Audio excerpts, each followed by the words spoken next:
Work out the following integral. The integral of a to the x dx. So we know that the integral of e to the x dx is itself. So let's have a look at the integral of a to the x dx, like something like 2 to the x, 3 to the x. So what we have to do is use integration as the reverse of the chain rule. So what we're going to say is that the actual answer of this is actually a to the x. And if we differentiate that back, we should get back to this. So if you differentiate this, you're going to get a to the x, and then you're going to get an extra ln of a. So this is just a number.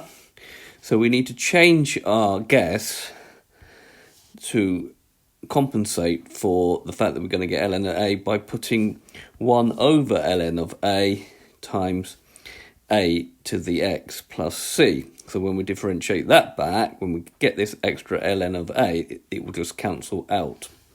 And then we can write that as a to the x over ln of a plus c. So this has been a video to show you how to work out the integral of a to the x dx, where a is any number, any positive number.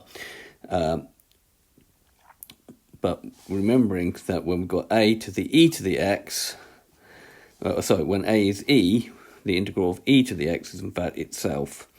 So, and that same thing does actually work, because that would be e to the x over ln of e, and ln of e is 1, so you just get e to the x. Okay, I hope you've understood, and I thank you very much for watching.